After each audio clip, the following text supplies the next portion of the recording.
Eesti Rahva Autokool. Tark autoomanik teab, et rehvid on ainsad, mis autot tee peal hoiavad ja seega peavad need olema korralikud. Kumba siis Eesti talves eelistada, kas lamell või naastrehvi ja millal on õige aeg uued rehvid soetada?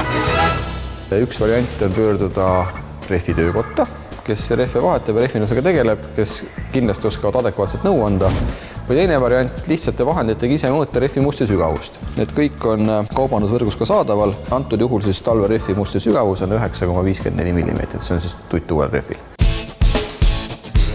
Eestis kehtiva seaduse järgi on miinimum musti sügavus talvel 3 mm, millega sõita võib. Ja kui on alla 3 mm, siis tegelikult selle rehviga enam sõita ei või ja oled liikluses ohuks nii endale kui ka teistele. Eestis on talverehvide kohustuslik kasutusaeg 1. detsembrist 1. märtsini. Kui valdavalt sõidetakse linnas ja väga palju maanteesõitu ei ole, või siis kui maanteesõitu on aga põhimaanteedel, siis lamellrehv ajab Eesti tingimustes igati teeb oma töö korralikult ära. Kuid naastrehvi eelis tuleb ikkagi välja jäisel ja libedal teel. Keskelt läbi on parimate naastude, parimate lamellrehvide pidurdusmaa vahe linnakiirusel circa 15 meetrit. Kuid siin tasub ühte asja veel jälgida, et on olemas Põhjamaade oludesse mõeldud lamellrehvid ja Kesk-Euroopa oludesse mõeldud lamellrehvid. Ja seal on ikkagi samamoodi päris suur erinevus.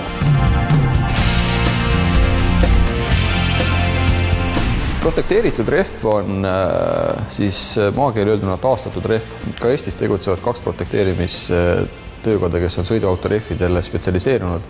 Nende toodang on täiesti korralik ja võib mõnel juhul osutuda isegi paremaks kui näiteks tundmatu tootja või ka odavam naastrehv. Kindlasti on ikkagi sõiduomaduste vahe on ikkagi uuel premium-bändi rehvil oluliselt parem kui siis ütleme kas odavamatsa rehvil või siis ka protekteeritud rehvil. On olnud juhtumeid, kus võib inimene teeb suure investeeringu, ta ostab 4 rehvi, mis maksavad palju ja ta läheb nurgatagusse töökotta selle vahetama ja see rehv lihtsalt paigalduse käigus rikutakse ära. Võib-olla mõnikord tasub see 10 eurot rohkem maksta, aga sa tead, et sa saad garanteeritud kvaliteediga teenuse, kus on õigus ka probleemide korral pärast tagasi pöörduda. Ehk sulle väljastatakse ka selle töö eest tšekk. Eksivad need, kes arvavad, et talvise lamellrehviga on rahaliselt soodsam sõita aasta ringi.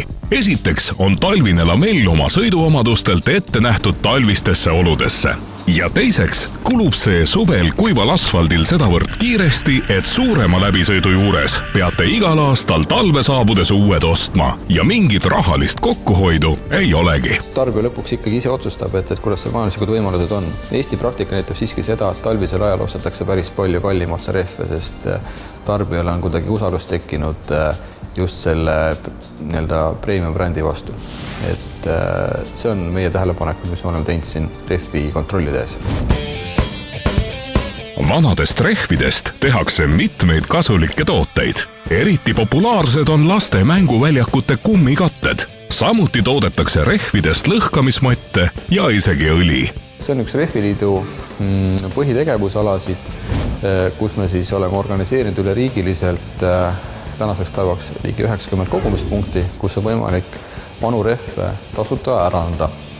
Ja seda nii siis rehvi töökodadel kui ka eraisikutel kui ka teistel ettevõtetel. Ja vastu võetakse igat liiki rehve.